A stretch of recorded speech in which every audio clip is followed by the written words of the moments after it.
मंचावर उपस्थित सर्व मान्यवर सगळे मान्यवर 50-100 नाव मिळाले मला खाली आले मान्यवर जागा नसल्यामुळे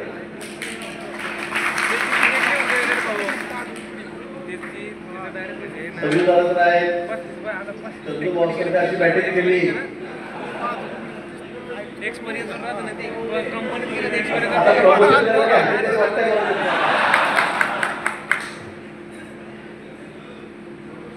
उपस्थित सर्व कार्यकर्ते बंधू आणि भगिनी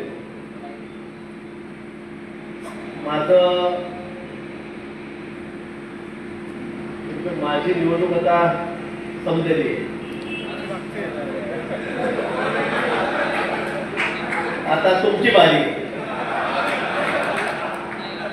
मी माझ्या निवडणुकीला एकही दिवस आलो नाही मतदारसंघामध्ये तुमच्या निवडणुकीला सुद्धा येणार नाही कारण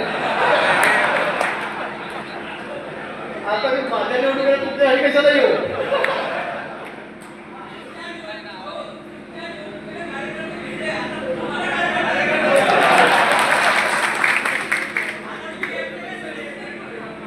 अच्छा सगळी जबाबदारी मी घेऊ तुम्ही काहीच करत असेल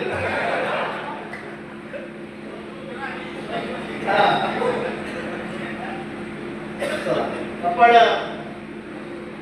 खूप मेहनत घेतली खूप कष्ट केले तर खरं म्हणजे मी एकही दिवस मतदारसंघामध्ये आलो म्हणजे जाहीर सभा घेतली नाही रॅली केली नाही कुठल्या एखाद्या गावामध्ये येऊन आपण मोठी रॅली करून 1000-2000 फिरलो नाही कुठे आपण सगळ्यांना फिरलात सांगता माझा बायको आपल्यासोबत सगळेच गाव फिरली नंतर तिला खूप पाहायला त्रास झाला आता ऑपरेशनची वेळ आलेली आहे 2-4 दिवसामध्ये 15 दिवसामध्ये तो भाग वेगळा आहे पण सगळे गावं 100% गावं आपण फिरलात सांगताकडे फिरले तरी त्यामुळे आपल्याला यशकडे मिळालेलं आहे आपण मला सांगत होता की आपल्याला पुढे लोक कमी पडले थोडे मत कमी पडले पण आतापर्यंत आपल्याला इतिहास आले पहिल्या निवडणुकीला आपल्याला 9,000 लीड होतं दुसऱ्याला सुद्धा 13,000 लीड पडलं होतं नंतर काही 16-17,000 पडलं म्हणजे आपल्याला आतापर्यंत सगळ्यात उच्चांक किती झाला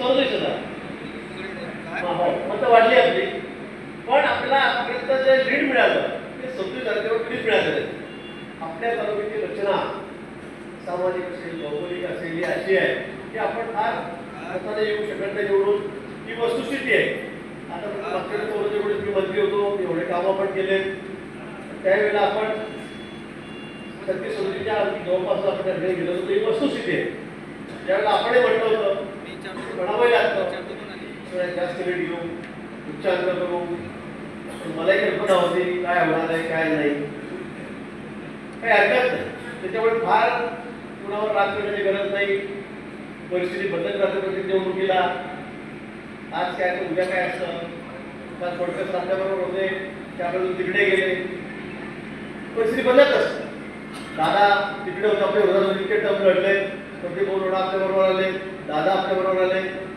कैलास पाटील कमलाकर पाटील या ठिकाणी बसले त्यांचे गावचे पाहिजे ते आपल्यामध्ये या ठिकाणी आले अनेक लोक आहेत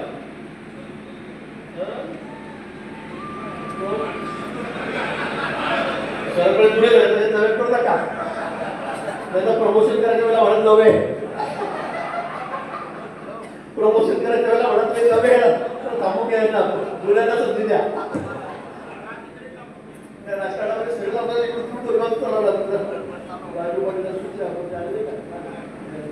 सगळे आले आपल्या सगळे आपल्यामध्ये एकरूप झाले आपण एकत्र झालो आणि 7व्यांदा तिथे सोपी गोष्ट नाहीये 7व्यांदा निवडून येणं ही सोपी गोष्ट नाहीये भाजपमध्ये आम्ही एकूण घडत असे आहोत 7व्यांदा या ठिकाणी निवडून आलेलो 7 वेळा सतत निवडून येणं हे खूप कठीण आहे आणि मी आपल्याला सांगायला सांगतो मी ज्या पद्धतीने तुम्हाला सांगितलं फॉर्म भरताना की मी आता मतदारसंघात येणार नाही एक जाहीर सभा घेणार नाही एक रॅली काढणार नाही मी सांगतो महाराष्ट्रात नाही उभ्या देशामध्ये असा कोणताच उमेदवार नसेल की तो एकही सभा त्याच्या मतदारसंघामध्ये जाहीर सभा घेत नाही मला दिल्लीपासून सगळे कौतुक करतात महाराष्ट्रात कौतुक करतात की बाबा हे कसं काय जाहीर सभा म्हणजे माझी नाही, कोणाचीच नाही. इथे पवार साहेब येऊन गेले, इथे कोल्हे साहेब येऊन गेले, काही मुस्लिम नेते येऊन गेले, काही या ठिकाणी आपले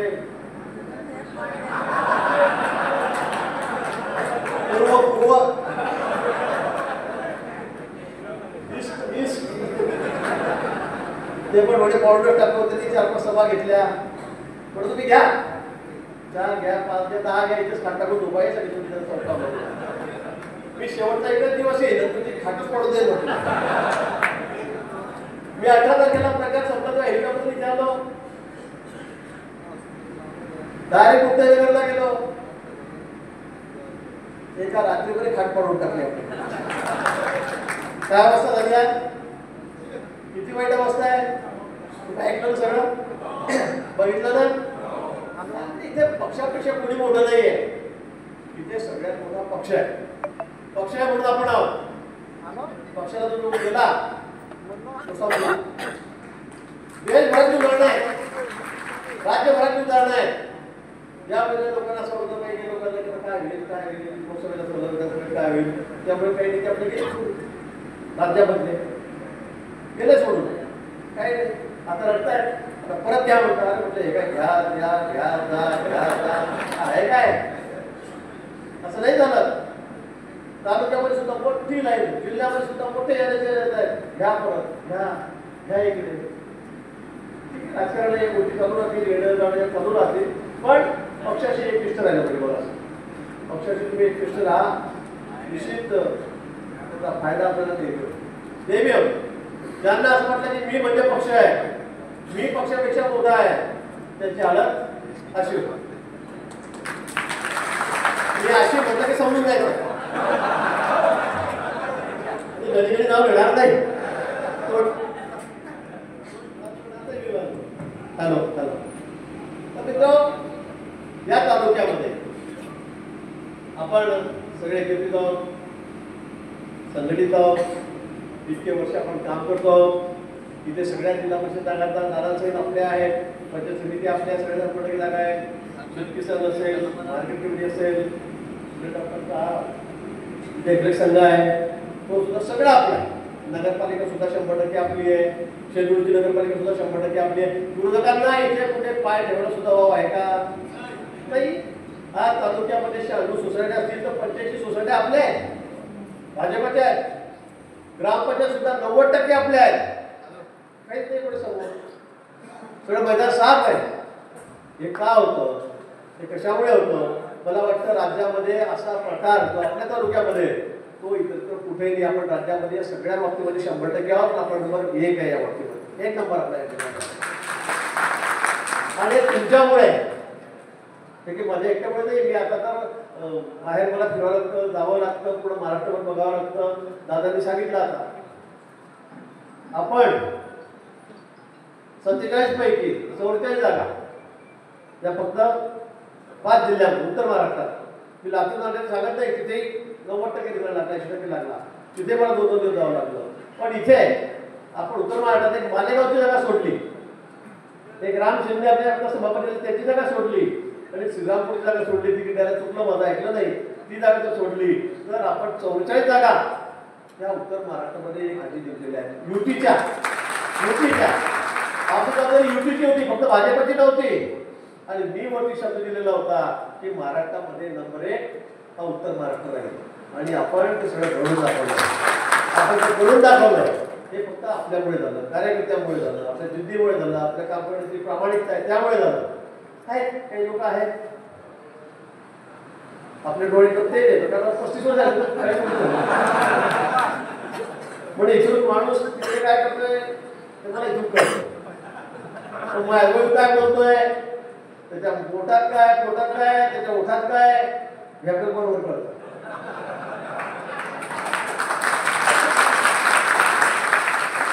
त्याच्यामुळे माणूस समोर किती शब्दता घेत असला सांगितला की असं तसं तसं कोणाला माहिती आहे काय. त्याला समजलं की तरी भाऊला त्याला वाटतं भाऊ काय ऐकून देता मग आपला एकदा म्हणजे मग भाऊले कसं आपण बोलतोय असं कोणाकोणाला वाटतं. पण तसं समजण्याचंही कारण नाही. आहेत ते लोक आणि असतात निवडणूक राजकारणामध्ये तर हे चालूच राहतं, हे चालणार नाही. पण ते मला कळतं. आता काही कार्यकर्त्याला प्रमुखांना कळतं की काय चाललंय, काय करतोय, काय नाही करतोय, याने काय केलंय.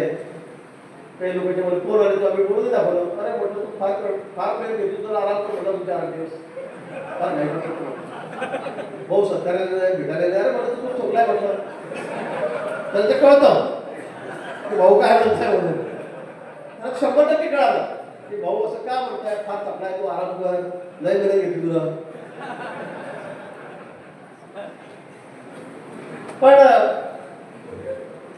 7व्यांदा आपण या ठिकाणी होता ही खूप मोठी गोष्ट आहे. आणि निवडून आलो, सरकारने आपला ऐतिहासिक विजय आपल्याला मिळाला. मंत्रिमंडळीला मंत्रिमंडळाच्या वेळेला आपल्या टीव्हीवरच्या मित्रांनी जरा लावतं प्रदेश अध्यक्ष होणार, संघटनेची जबाबदारी येणार, प्रदेश होणार, त्यामुळे अनेक लोक दाबदूब. पण प्रदेश अध्यक्ष पण खूप मोठा आहे. तुम्ही बघता रोज टीव्हीवर येतो, याच्यामध्ये बावनकुळे साहेब आहेत, रोज टीव्हीवर राहतात की नाही. मी टीव्हीवर आलो, तुम्हाला काय वाईट वाटत होतं.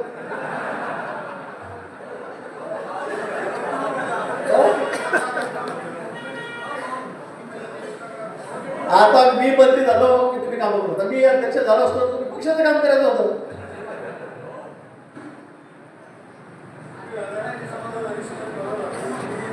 हो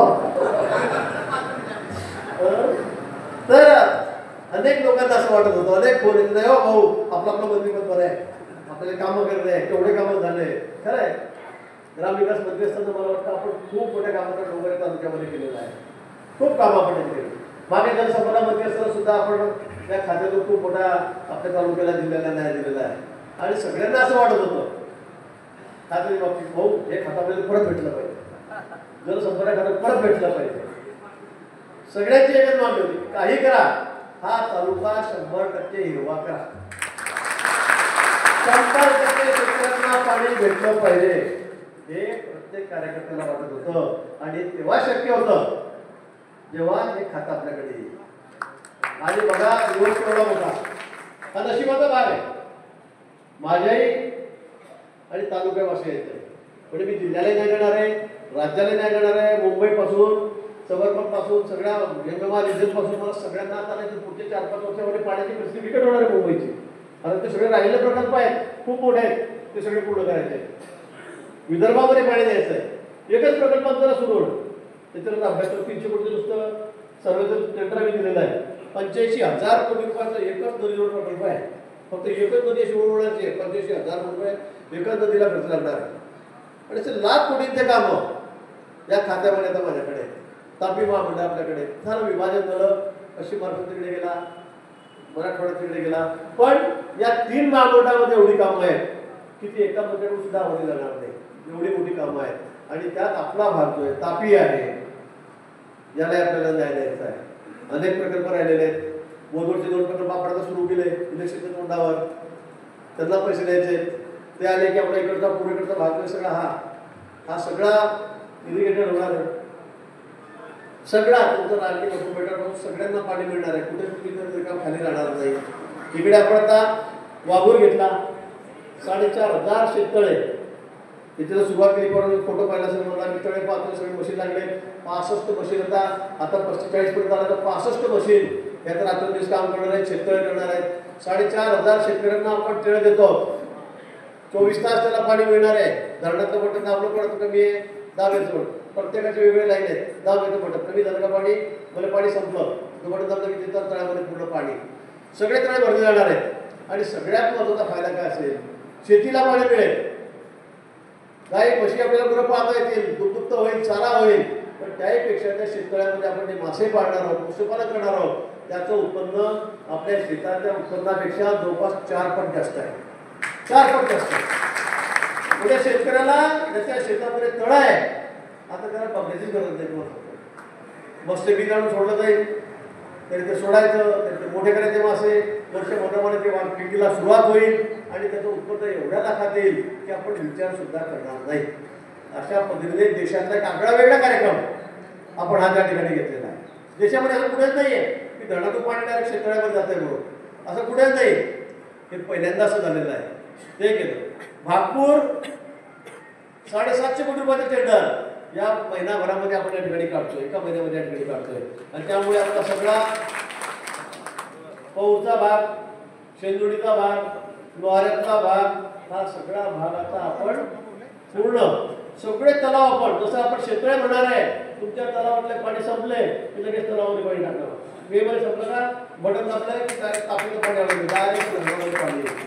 नवीन धरण जे आहेत शिल्लक राहिले ते या 2 महिन्यामध्ये सुरू होतील. या वर्षभरामध्ये 1.5 वर्षामध्ये सगळे तुमचे सगळे धरणं आहेत, लोहारा गटामध्ये असतील, पौरकडचे आहेत, वाघरी बेटावरकडचे आहेत, हे सगळे धरणं राहिलेले हे आपण या ठिकाणी पूर्ण करणार आहोत. मी तुम्हाला आश्वासित करेन या एका वर्षामध्ये तुम्हाला सगळे धरणं सुरू झाले दिसतील आणि 2 वर्षामध्ये आजच्या 2 वर्षामध्ये येणाऱ्या पावसाळ्यात त्या सगळ्या धरणामध्ये पाणी थांबेल. सगळ्या धरणामध्ये पाणी थांबेल. या तालुक्याचं काय पर्यटन करायचं आहे? आता आपण बघितलं असेल केवढी केळी आपल्याकडे, किती ट्रक केळी भरायला आपल्याकडे येतात. आता रावेर सावजा तिकडे रावेर या भागामध्ये जेवढी केळीला डिमांड नाही तेवढी आपल्याकडे. इतक्या चांगल्या दर्जाची केळी ही आपली आहे. सगळा माल एक्सपोर्ट व्हायला लागला. बाहेर कोणता माल जातो तर जामदार तालुक्यातला माल जातो. यावर रावेरला मागत नाही, ते भले देशामध्ये विकतील, पण जो माल जहाजाने बाहेर पाठवायचा आहे तो फक्त जामनेर तालुक्याला स्वीकारला जातो. पण 200 रुपये भाव जास्त दिला जातो, 300 रुपये भाव जास्त दिला जातो आपल्या मालाला. पण जामनेरचा माल आम्हाला पाहिजे म्हणून आपली मागणी आहे. आणि म्हणून सगळ्या दूर आपल्याला केळी दिसते. तुम्ही इकडून नेरीकडे जा, जळगावकडे जा, तुम्ही इकडे सगळ्या कुठल्या भागामध्ये अनेक धरणामुळे या ठिकाणी आता आपण जी सिंचनाची व्यवस्था झालेली आहे. फळबागा व्हायला लागलेल्या आहेत, दुबार व्हायला लागलेला आहे, मका मला वाटतं आपल्याकडे एवढा व्हायला लागलेला आहे की सगळ्यात मोठा मक्याचा आधार आपला तालुका झालेला आहे. हा झालेला आहे. आणि कशामुळे झालं? त्या इरिगेशनमुळे झालं, त्या पाण्यामुळे झालं. आणि तीच जबाबदारी पुन्हा आपल्याकडे या ठिकाणी आली.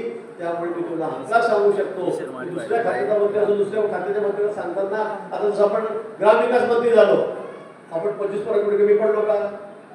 सगळ्या ठिकाणी व्यायामशाळा, ग्रामपंचायती, आपण ते मोठे मोठे डोम, शेड, तुम्हाला गटारी, त्या ठिकाणी तुमचं गावामध्ये ब्लॉक बसून द्या, सिमेंट रस्ते करून द्या, सगळं आपण केलं. आपल्या तालुक्यात जेवढं झालं तेवढं महाराष्ट्रात कुठेही झालेलं नाही. सगळ्यांपेक्षा 10% जास्त आपण घेतलं, 10%. आता काही सांगायला हरकत नाही, खातं माझ्याकडे नाही, कोणी विचारणार नाही, कधी सांगायला घाबरत तुला आपण किती काम केलं म्हणून. आता हरकत नाही.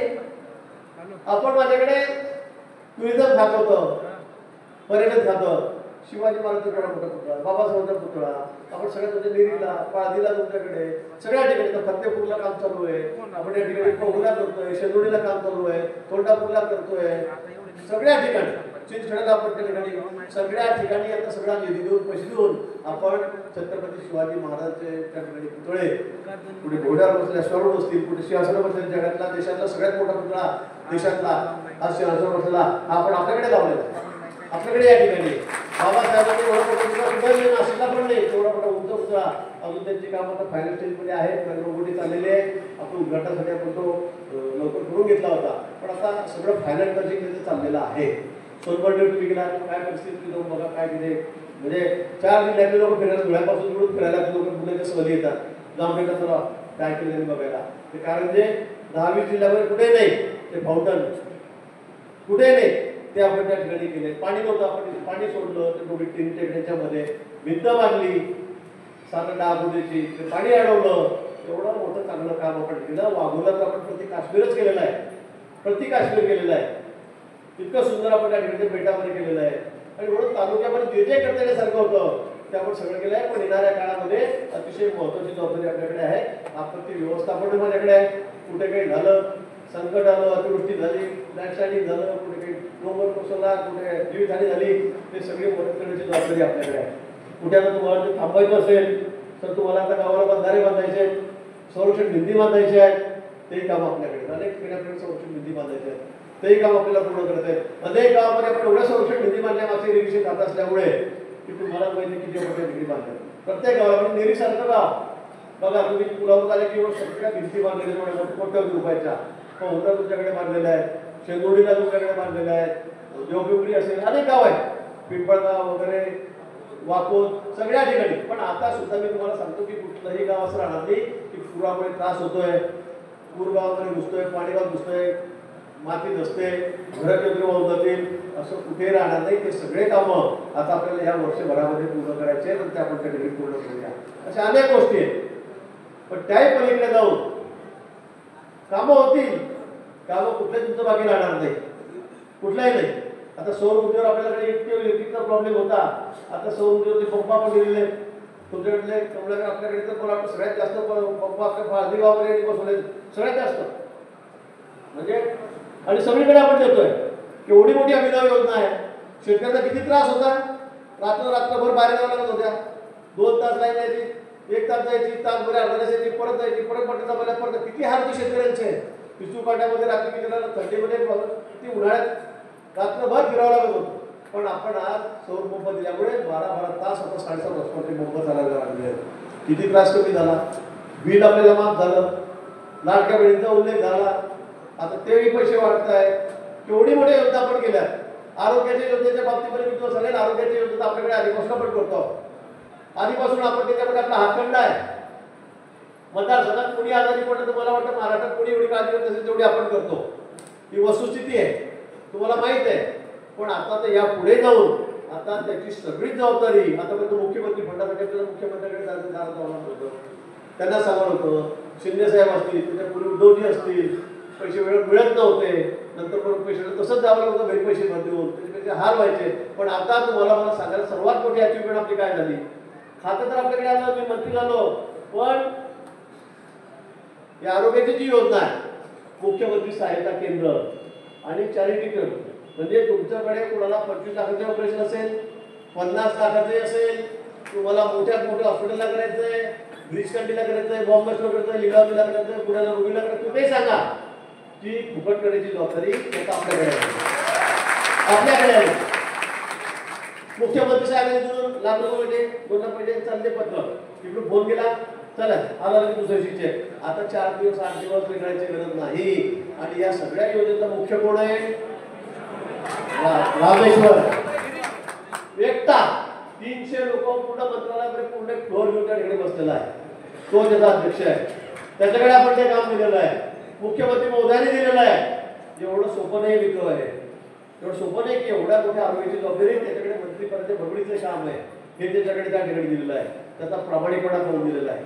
त्याचं एवढ्या वर्षाचं 25 वर्ष आपल्या सोबत आहे, 20 वर्ष आले, त्याचं काम पाहून त्याला त्या ठिकाणी दिलेलं आहे. आणि म्हणून आता तुम्हाला मी सांगेन, आपल्या मतदारसंघात, आपल्या गावात, आपला नातेवाईक, जिल्ह्यामध्ये, तालुक्यामध्ये, महाराष्ट्रामध्ये कोणी असेल तर तात्काळ मदत ते लाख रुपये तुम्ही फक्त आपल्याकडे या, कार्यालयामध्ये या. काय लागतं 2 कागदपत्र द्या, तुमचं काम संपलं. तुम्हाला मोठं ऑपरेशन करायचं आहे आमच्यापर्यंत या. लगेच तुम्हाला इथून रिसर्च हॉस्पिटल जा, मुंबई हॉस्पिटल जा, या रुग्णालयात जा, या कॉर्पोरेटच्या ठिकाणी जा. आपले माणसं त्या ठिकाणी 25 माणसं आपले काम करतायत, ते तुम्हाला घेऊन जातील. तुमची व्यवस्था करतील राहण्याची, जेवणाची, खावण्याची. एवढं मोठं काम आपण करतोय. मला वाटतं आपल्याकडे मला हीच अपेक्षा पुढच्या काळामध्ये आपण कार्यकर्ते आहात. बाकी कामं होतील, पण वैयक्तिक जे काम आहे, वैयक्तिक लाभाचं काम आहे, ते वैयक्तिक लाभाचंच काम आहे. जो माणूस अडचणीमध्ये आहे त्याला आपण मदत करतोय, त्याला दवाखान्यात घेऊन जातोय, इथपर्यंत आणून त्याला पद्धतीने आपण मुंबईला पाठवतोय. यापेक्षा मला वाटतं दुसरं मोठं काम कुठे असू शकत नाही. आणि आपण 7 वेळा या ठिकाणी येऊन देतो. तुम्ही सगळे जण या ठिकाणी पुन्हा येऊन देत आहेत. वेगवेगळ्या ठिकाणी पंचायत समिती, जिल्हा परिषद, मार्केट कमिटी, नगरपालिका, नगर परिषद हे काय येत आहे तर लोकांचा आपल्यावर विश्वास आहे. लोकांना काही प्रचार करता, काही म्हणू द्या, काही फरक पडत नाही. तुम्ही लोकांच्या सुखदुःखाची ज्या वेळेला सोबती होतात ना, त्याच्या संकटातून ज्या वेळेला त्यांना धावून जातात, तो माणूस आपल्याला कधी विसरू शकत नाही. आणि म्हणून आपल्यासारखे कार्यकर्ते, माझ्यासारखा सामान्य कार्यकर्ता, कोणी लोक जातपात पाहत नाही, कोणी पैसा पाहत नाही, कोण मोठा हा पाहत नाही, आणि 7 वेळा निवडून देतात. राज्यामध्ये आपण विक्रम करतो, त्याचं कारण खरं हे आहे. आणि म्हणून मला तुम्हाला सांगायचं आहे की आता यापुढे तुम्ही सगळे प्रमुख कार्यकर्ते तिकडे बसल्या, शहरातले पण आहात. आपण कार्यालय आपण एकदा मध्यावर बघितलं कार्यालयातलं, आपल्या घराकडे जाताना उलटा कार्यालय आता नवीन मार्केटमध्ये अतिशय अद्याप कार्यालय ठिकाणी आहे, कॉम्प्युटरच्या ठिकाणी आहे. तिथे आता मी एक 4-5 लोक अजून नवीन ठेवतोय आणि त्याच्याकडे वेगवेगळे काम देणार. दवाखान्यात काम असेल तर त्यांनीच पाहिजे, त्यांनीच कॉन्टॅक्ट करायचं. जळगावला मग कर्मीला तो सांगेल, सांगेल की आपला जंजाळ मनोज आहे, शिवा आहे, हे त्यांना तो सांगेल, तो सगळ्यांचं कॉर्डिनेट करेल. नाही तो कोणाला सांगत होता, हा पाहिजे होतो, तो पाहिजे, कोणाकडे जातो, तो लक्ष करतो, तो कामात वेळ राहतो. त्यापेक्षा 24 तास सेवा, 24 तास तिथे आपण माणूस 2-3 माणसाचे 8 तासाची ड्युटी ठेवा, 10 तासाचे ठेवा. त्या माणसाचे थांबायचं. रात्री जरी कोणी आला की बॉस असं आहे, अँब्युलन्स चला लगेच झालं. तिथे आपला गणेश या ठिकाणी आहे. आपल्या 2 गाड्या आहेत, अजून आपण 2 गाड्या घेतोय. मतदारसंघामध्ये आपण 5-6 ॲम्ब्युलन्स घेतोय, अजून आपण गाड्या घेतो. लोकांची सेवा केली गेली पाहिजे. लोक आपल्याला एवढा विश्वास टाकतायत, लोक आपल्याला निवडून देत आहेत आणि म्हणून नुसतं राजकारण करणं हा आपला धंदा नाही आहे. तर लोकांच्या सुखदुःखामध्ये आपण एकूण झालं पाहिजे, त्याच्या संकटात आपण धावून गेलं पाहिजे. हा आपला धर्मच आहे, हे आपलं काम आहे. नाहीतर मी 7-8 निवडलो, 3दा मंत्री झालो तर मला काय करायचं आहे, झालं तर नाही झालं. मी मुंबईला तुम्ही आणि भरकटताय कुठेतरी चाललंय आपलं. कोणाला काम पडलं, कोणाचा अपघात झाला, कोणाला अटॅक आला, कोणी भाऊ पाहिजे अर्धे कार्यकर्त्याला अजून त्यापेक्षा किती गेलं म्हणतात तुम्ही आता झालं. पण मला वाटतं आपण इतक्या वेळेला निवडतो त्याच्याकडे ढेज आहे की आपले कार्यकर्ते सुद्धा प्रत्येकाच्या संकटामध्ये धावून जात आहेत. प्रत्येक गावामध्ये तुम्ही बसलेले कार्यकर्ते कोणाला बऱ्याच सोडत नाही की जा बाबा तिकडे जा, मला सांगू नको, मी कशाला फोन करू, मी कशाला सांगू. तुम्ही सुद्धा लोकांना या ठिकाणी घेऊन येतात. मला रोज फोन येतात पेशंटच्या बाबतीमध्ये. रामेश्वरला जातात, दरवी, पितांबर, शिवा त्यांना त्या ठिकाणी जातात. जंजाळातला म्हणून तो त्या ठिकाणी रात्री धावतो.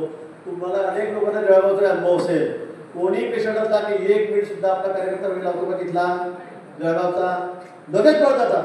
बिल 3 लाख सांगला भाऊ, 1.5 लाख आहे, नाही 1.5 लाख, चला आपण भेटते बिल 2 लाख, 1 लाख कमी करा, 1.5 लाख कमी करा, 1 लाख सगळं 50च घ्या.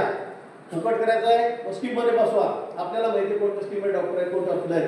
फुकट आपण त्या ठिकाणी लोकांचं काम करतो. पण तेव्हा यापेक्षा मोठं काम काय असू शकतं? हेच मोठं काम आहे. बाकी कामं होत राहतील, पण वैयक्तिक म्हणून त्याच्या खिशामध्ये 1-1.5 लाख सोपं नाहीये. गरीब माणसं खिशात असतील, घरात असतील, सामान्य माणसं घरात असतील, मध्यमवर्गीय माणसं घरात असतील 2 लाख 3 लाख. पण संकट काळामध्ये आपण त्याला जो मोदीचा हात देतो हा माणूस आयुष्यभर आपल्याला विसरत नाही, तो कधी विसरत नाही. आपल्या सोबत राहतो, त्याचे आशीर्वाद आपल्या सोबत राहतात. आणि म्हणून आपल्यासारखे लोक त्या ठिकाणी इतक्या वेळा 35 वर्ष कोणाची दारिद्र्य शिजत नाहीये. पण शिजणार पण नाही, मी तुम्हाला सांगते, आपण शिजणार पण नाही. पण हे काम आपण सतत चालू ठेवा, सतत सुरू ठेवा. हे काम सर्वात पुण्याचं आहे आणि सर्वात महत्वाचं आहे. अनेक कार्यकर्ते माझ्या समोर या ठिकाणी बसले, तसे इथे बसले की पेशंट आला की बिचाऱ्यांना असं पेशंट चला गाडी मागवा, चला मी जळगाव येतो, ऍडमिट करा. मुंबईला नाही का भाऊ, मुंबईला सोय करा. मुंबईला गेला तिकडे फोन करून देतात, लगेच तिथे त्याची व्यवस्था होते. मुंबईला आपण कुठे जागा आहे, 200-250 लोकांची जागा आपण भाड्याने घेतलेली आहे. महिलांची व्यवस्था वेगळी आहे, पुरुषांची वेगळी आहे, जेवणाची व्यवस्था आहे, राहण्याची व्यवस्था आहे. माणसं तिथे एवढे लगेच घेऊन जातात, कागदपत्र देतात, लगेच पैसे मंजूर करून घेतात. आता सगळं आपल्याकडेच आहे, त्यामुळे तुम्ही काळजी करू नका. पण हे पुण्याचे कामं सुद्धा आपण करा. बाकी कामं होतील, होत राहतील, पण त्याबरोबर हे काम सुद्धा महत्वाचं आहे. आणि यापुढे आता माझी एवढ्याला विनंती, आपलं कार्यालयात आपण जागेवर केलेलं आहे. तिथं तर 3-4 लोक इंटरव्ह्यू आणून द्यामध्ये मी त्या ठिकाणी ठेवतो. पण सगळे सेक्शन वेगळे करा. पंचायत समिती झेडपीचं काम आहे ना, ते एकट्या तिकडे जात त्या माणसाकडे पहा. दवाखान्याचं काम आहे त्या माणसाकडे पहा. मुंबईचं काम आहे त्या टेबलवर जा. तिथे लावलं ठेवू, कुठले कामं कोणी करायचे, तिथे नुसता गोंधळ होतो. मी तेच सांगतो तुम्हाला की जे महसूलचं काम तहसीलदार कलेक्टरकडे असतं त्याच्याकडेच जायचं. म्हणजे ज्या विभागाचं काम असेल तरी त्या माणसाकडे आपला एक्सपर्ट ऑफिसर बसलेला नाही, तो तुम्हाला सांगेल. तहसीलदारकडे निकाल द्यायचा आहे, काय भानगड आहे, रस्त्याची भानगड आहे, काय आपले 4 गावाचे 4 कार्यकर्ता विचारा. तिथं आपल्याकडे डायरेक्ट येतात, भाऊ हे असं झालं, तसं झालं. आता आणि संजय दादा सगळं छंदूदाराकडे फोन करतो, मला आमचा अन्याय होतोय. आता संजय दादा तिकडे, सगळे इकडे. आता मुक्ताईनगरचे लोक माझ्याकडे येतात. आज सकाळपासून 9-10 गावचे लोक असतील, भाऊ त्यांना फोन करून टाकलाय, आमचा अन्याय चाललाय, फोन करा. फोन केला, आपल्या जिल्हा परिषदेचा तिकडून फोन आला, हो म्हणे भाऊ तुम्ही माझ्या फोन करता. लोकांना आता त्याच्यामुळे शहानिशी करावी लागेल, थोडी शहानिशी पण करावी लागेल. चांगलं काम आहे कोणाचंही करा. कोणी ट्रेनच्या मार्केट असतात, एक बाजू भेटते की दुसरी बाजू नाराज होते, त्याच्यामध्ये तपासून घ्या. नाही तर मग आपला म्हणून गेलं म्हणजे बाकी तिकडचे काम करणारे भाई भवनात काम केलं म्हणजे हा बी गेला तो बी गेला, हा बी गेला तो बी गेला. दुबली ठेवलं का चालू राहतात, बदलत राहतात. त्या गोष्टी राजकारणामध्ये गोष्टी कराव्या लागतात. पण मला असं वाटतं की आता थोडंसं पुढच्या काळामध्ये आपण थोडंसं काळजी घ्या. चंदवडनं मला म्हटलं की तर मी नाही माझ्याकडे मी नाही काम नाही सांगलं, हा दुसरा आपला कार्यकर्ता घेऊन दुसऱ्या गावचा, तुम्ही लगेच फोन केला होते आधी. म्हणजे मी वाईट होऊन गेलो नाही केलं. चंदवड तो माझ्या नातेवाईक आहे, याचा मी नाही नातेवाईक आहे. म्हणजे उदाहरण सांगतो मी तुम्हाला. म्हणजे तो चंदवडचा नातेवाईक आहे, हा शरदचा पण नातेवाईक आहे. चंदगड सांगलं कारण मग मी त्या आघाड्यात म्हणत नाही ते जमणार नाही भेटाय मला तुला काम केलं नाही मी उधार केलं जोरात. मग आता तू कसं राहिला माझ्याकडे इकडे येऊ नको तू तर लगेच पैत शरद पठाण धरलं म्हणजे उधार ठरतो बरं कसं अगदी तर तुम्ही होता का कोण होता असं तर तो तिकडे गेला शरद पठाण काय तर आता आपण कसं असतं ओळखीचं आहे नातेवाईक आहे जवळचा आहे आपण घेऊन येतो. आता याचे माहीत नसतं याचे मग त्याचं काय केलं म्हणून येतो काम करून जातो तर काय पुढं नाही केलं काय अरे शरद पठाण करून दिलं माहिती काम भाऊ लगेच फोन केला झालं म्हणजे पण चंदगडना त्याच्या उतरला पण तो आपलं काम करत नाही. पण मला वाटतं या गोष्टी थोड्या फार जे असे एकदमच टोकाचवाले असतील ना त्यांच्या बाबतीमध्ये त्याच्यावर मला घ्यायला जाते यापुढे मला लक्षात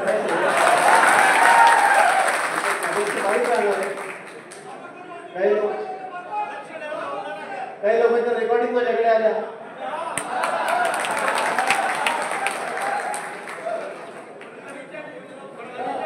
फोनवरच्या रेकॉर्डिंग पण आल्या बोलतो नको बरं कुठे बोलतो नको हा पण तिकडे चालू माहिती पैसे बंद करून रुपये आणून होतं असं सुरू करून प्रमुख लोक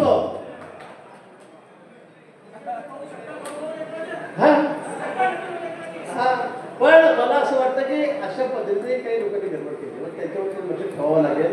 आणि आपण सुद्धा सगळे करताना थोडं फार नाही हार्ड फास्ट पण थोडं त्यांनाही चपराक बसली पाहिजे प्रमुख लोकांना की आपण असं करताना आपण एक्सपोज झालेलो आहोत. आहे तसे लोक अनेक लोकांनी मला मोबाईल दाखवले त्याचे मेसेज दाखवले त्याचे दाखवले ना मला हा फोन कोणाला करतायत कोणाला घेऊन बसतात कोपऱ्यामध्ये हे मला कळालं. हा आणि सगळ्यात जास्त कामं ते करून घेतात सगळ्यात जास्त मोठे पण ते घेतात असे काही लोक आहेत मोठं बोलण्यासारखे. आता त्याच्याकडे आपण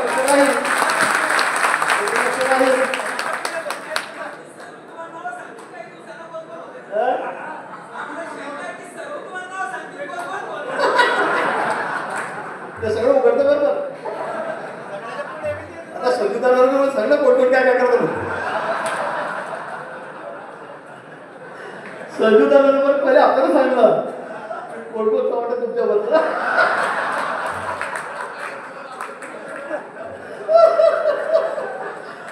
आता एकमेकांची पोर फोडू नका जसं तसं राहू द्या. हा गमतीचा भाग आहे आपल्याकडे पुढे नाही पण काही मोजक्या लोकांना मोजसं वाटलं होतं ठीक आहे त्यांना त्याचं लग्नात काही फरक पडत नाही आपल्याला. पण आपण अतिशय ताकदीने लढलात दमाने लढलात बीज असताना लढलात असं देशामध्ये मी पुन्हा सांगेन. एकच उदाहरण आहे की उमेदवार एकही सभा घेतली शरद पवारची सभा झाल्यावर कोल्हे दोन सभा घेत आहेत 5-5-7 सभा घेत आहेत बाकी वेगवेगळ्या धर्माचे लोक सभा ते सभा घेत आहेत. मी एकही सभा घेतली नाही. सगळ्यांनी मला सांगितलं तालुक्यात 25,000 कार्यक्रम सभा घ्या 25,000 महिला आणू 50,000ची एक मोठी सभा घ्या आपलं काम जोरात येईल. मी म्हटलं मग मी ते सोडलंय की मी एकही सभा घेणार नाही एक बिर्याणी करणार नाही का मी पायाकडे जाणार नाही म्हणून मत मागायला जाणार नाही. उपयोग काय म्हटलं मीच पण केलेलं आहे मी ठरवलं आहे की मी एकाही गावात जाणार नाही मत मागायला. तुम्ही फक्त मत मागायचं कामं आपण एवढे केलेले आहेत. आपण एवढ्या लोकांच्या सुखदुःखाची सोबती आहोत एवढ्या लोकांच्या आपण संकट काळाकडे धावून जातो मत मागायची गरज नाही लोकांना दिलंच पाहिजे. आणि म्हणून मी त्यावेळेला आग्रह धरला की मी कुठे येणार नाही. आणि आपण तरीही एवढ्या मोठ्या मताधिक्याने मला याकडे निवडून दिलं त्याबद्दल सगळ्यांचे मी आभार मानतो. आपण आता कामाची स्थिती थोडी बदला आपण सगळे प्रमुख कार्यकर्ते आहात अतिशय प्रमुख कार्यकर्ते मी याकडे बदलात त्यापेक्षा प्रमुख कोणी नाही जे गैरहजर आहेत आपासचे असतील बाहेरगावी गेलेले पण आपण सगळे प्रमुख कार्यकर्ते आहात. आपण सगळे पक्षाचे म्हणजे सेनापती आहेत ते सगळे आपापल्या गावातले आपापल्या गटातले गणातले. त्यामुळे आपण एक फार इतकी गर्दी करतात मुंबईत एकेका कामासाठी एकेका बदलीसाठी आपला इतका आग्रह राहतो. कोण दादा आपल्या कोणी अधिकारी धरतो भाऊच्या आपण म्हणजे चालतो तो कुठला तो रत्नागिरीचा त्याला बदली पाहिजे गडचिरोलीमध्ये तो राहतो गडचिरोलीमध्ये त्याच्या बदली पाहिजे सोलापूरले आपला पण असं सगळं पडी एक आहे तो 2 आहे 4 आहे तो मागून होतो उन्नयन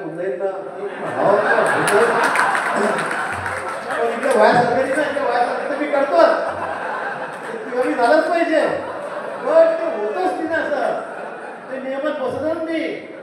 मग आपलं सरकार काय फायदा अरे म्हणजे नियम आपण केले ना 3 वर्षाचा नियम आहे की तिकडून इकडे यायचं नाही, विदर्भातून इकडे मराठवाड्यात यायचं नाही, किंवा पश्चिम महाराष्ट्रात यायचं नाही, किंवा उत्तर महाराष्ट्रात यायचं नाही. मग तुम्ही काय कामाचे? आम्ही कशा एवढ्या अवकाश करतो रात दिवस? अवकाश बरोबर आहे, त्या अवकाश बरोबर आहे, पण म्हणतात मी काय करू? नियमच नाही तसा. असे प्रकारे ठिकाणी करतात. मग आता एवढा आग्रह पण धरू नका.